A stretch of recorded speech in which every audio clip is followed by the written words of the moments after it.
नमस्कार, मैं एम.के. पांडे। हमारी धारणा पर आपका स्वागत है। राम सेतु आप अच्छी तरह परिचित हैं। भारत और श्रीलंका के बीच में भगवान राम ने बनवाया था। इसकी चर्चा हमेशा होती रहती है। इस वीडियो में भी हम आपके समक्ष यही जानकारी रखेंगे। इस संदर्भ में हम अपनी बात रखेंगे। आप एक-एक शब्द सुनिएगा और आपको अच्छा लगे तो इस वीडियो को लाइक और शेयर कीजिएगा और हमारे चैनल को सब्सक्राइब कर लीजिएगा। मैं एम.के. पांडे, हमारी धारणा पर आपका स्वागत है। जैसा कि आपको मालूम है, भगवान राम जब श्रीलंका पर चढ़ाई करने की तैयारी कर रहे थे, तो सबसे बड़ी बाधा समुद्र को पार करने की थी। तो ऐसी मान्यता है कि भगवान राम ने नल और नील के सहयोग से उस समुद्र के ऊपर राम सेतु बनवाया। उसकी लंबाई आज अगर उसको हम देखें तो लगभग 50 किलोमीटर, 48 किलोमीटर के आसपास उसकी लंबाई आती है। और यह भी कहा जाता है कि यह राम सेतु 15वीं सदी तक बना रहा।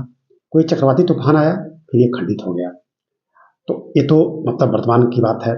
1966 में नासा ने इसकी एक तस्वीर ली थी और वह तस्वीर हमारे सामने उपलब्ध भी है और वह पुष्ट करता है कि यहाँ मानव निर्मित कोई पुल है और स्पष्ट रूप से उसके पत्थर वहाँ डाल के बनाए गए हैं।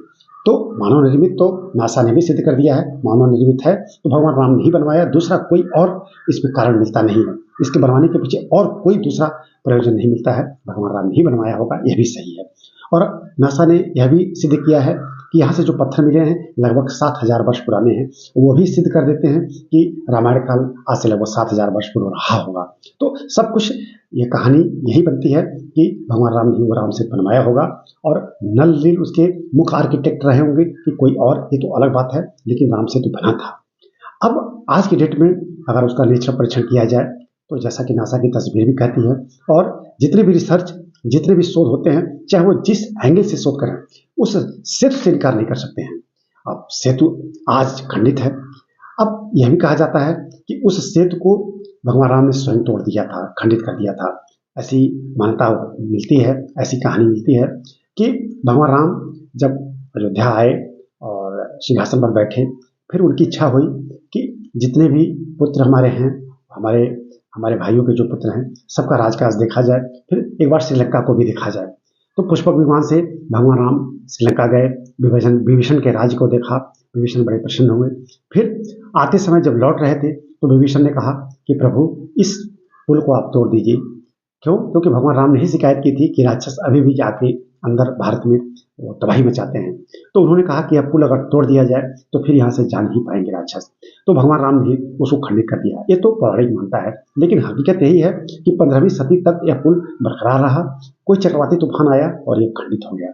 आप अगर इसे गौर से देखें, कभी अवसर मिले रामेश्वरम, तो रामेश्वरम से ये रामेश्वरम के धनुषकोट से यह श्रीलंका के तलैमन्नार तक है और ये दिखता भी है कि क्योंकि कई टापू हैं और बड़ा छिछला पानी है, तो मानव निर्मित यहाँ पुल मिलता है। तो अब जो भी हो, अब क्या है कैसे है वो तो दूसरी बात है, लेकिन हम इस वीडियो को आपके समक्ष इसलिए प्रस्तुत कर रहे हैं कि इसके पीछे न जाने कितनी कहानियाँ कही जाती हैं और कुछ अनर्गल बातें भी आती हैं कि ये सब काल्पनिक है, ऐसे है वैसे है।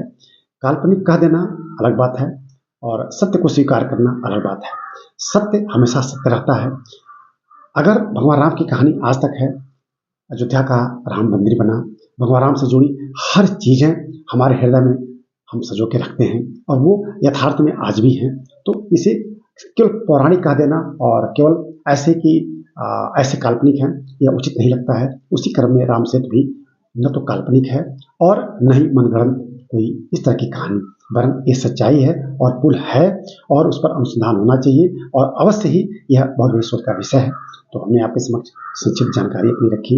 हमने जो इस संदर्भ में हमारे अंदर जो धारणा आई वो आपके सामने हमने प्रस्तुत किया। हमारे इस वीडियो को आप गौर से देखिएगा। अगर आपको अच्छा लगे तो आप इस पर जरूर कमेंट कीजिएगा, हमारे इस वीडियो को लाइक और शेयर कीजिएगा और हमारे चैनल को सब्सक्राइब कर लीजिएगा। धन्यवाद।